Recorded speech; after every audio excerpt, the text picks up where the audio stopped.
Hi friends, welcome to the channel. If you're new here, my name is Jessica J. This is Jessica J Create, where I create and share with the hopes of inspiring and connecting with you. If you are not new here, then you will know about my challenge for 2025. So I am participating in Rochelle Handmade Designs challenge for making 25 items in 2025. Or at least I was. I'm gonna hit you with the headline. I have decided to release my ambition of completing this challenge for many reasons, which I will go into in the video. What's been going on, how did we get here, all that jazz. But if you're here for the headline, I am no longer participating in the Make 25 in 2025 challenge. So, what was the challenge? At the beginning of the year, I picked out 25 patterns, which included some pattern books, to be made up throughout the year of 2025. It's really that simple. Now, within that challenge, I had a Make 5 in 2025, which were all different skill books that I had in my stash, and then a Make 9 in 2025, which were paired with troublesome fabric. So the pattern was paired with a fabric that's also been in my stash. I will go into further detail on what I plan on doing for those, but I just want to give you an idea of what the commitment was. I set this goal at the beginning of the year for a few different reasons.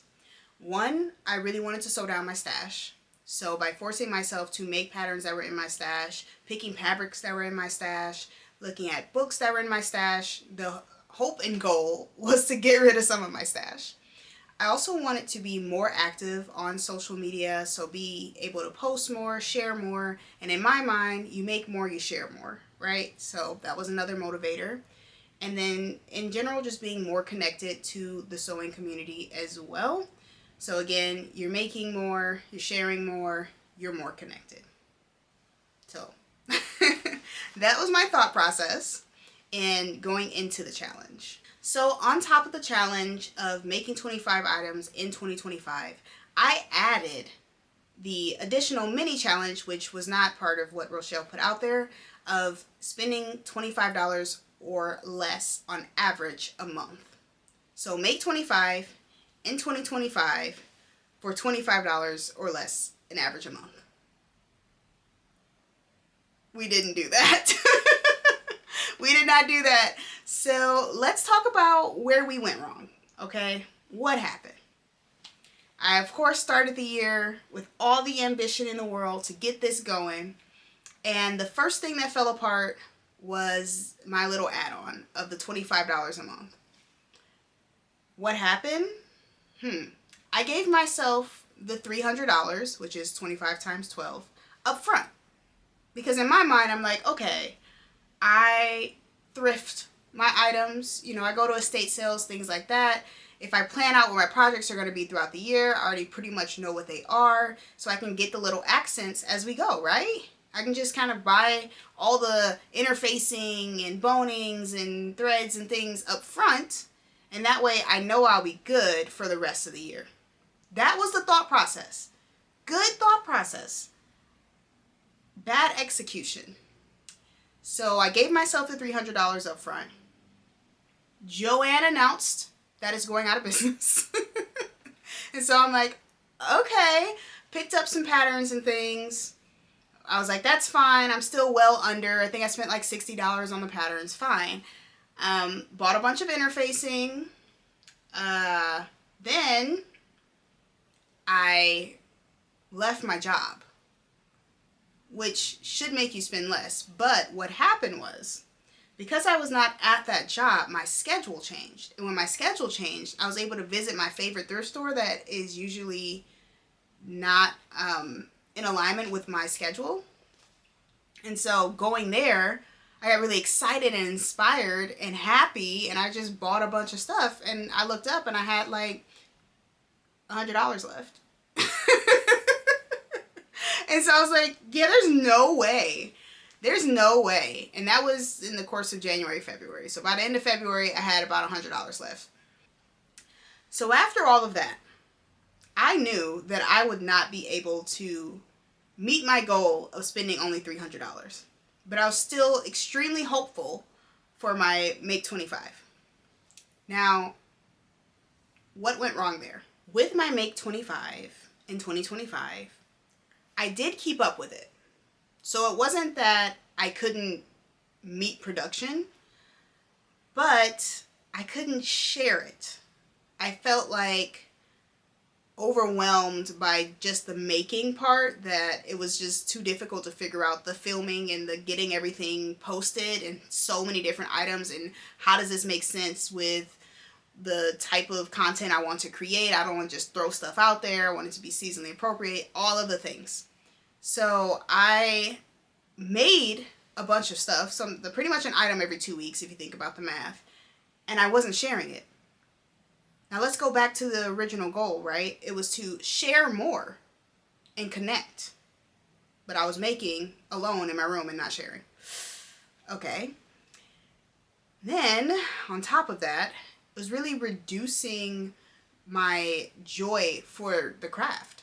I started dreading it. I felt like I was on a checklist that would just never end. And I no longer immersed myself in the joy of creating. Right? It just felt like check, check, check, check. I got it. I'm done. What's next? Versus how I typically create, it's my release. It's my peace. It's my joy. And I lost that.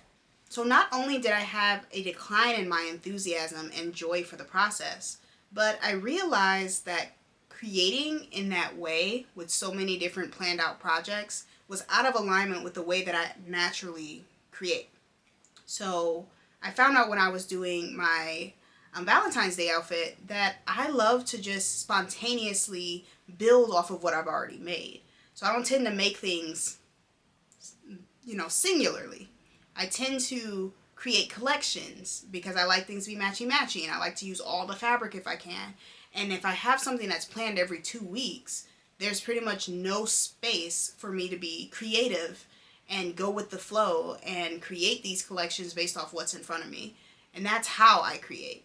And so I really felt out of step and out of sync.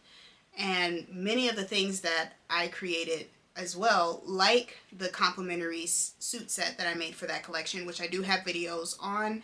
I'll go ahead and link them for you if you have not seen them. But that wasn't part of my Make 25. So I still felt even more behind, even though I was enjoying that process a lot more. Why are we doing this? That's what I started to ask myself. Why am I doing this? This isn't right. This isn't working. So on top of that feeling, I also was extremely disappointed in my inability to participate in community challenges. Something I didn't really think about. But in February, I did miss the BHM Pattern Designers Challenge, and that made me really sad, and it really frustrated me. I cut out a coat for it, and I was ready to go, really excited about it, but it wasn't on my list. It wasn't on the list, so I was trying to get the things that were on the list done, and time just escaped me, and I wasn't able to participate. And that goes against what I'm here for, right? At this point, I'm not sharing the things that I'm making. I'm not excited about making them. I'm not participating in community events and making those connections like I'm here to do, right? So I've decided to let it go.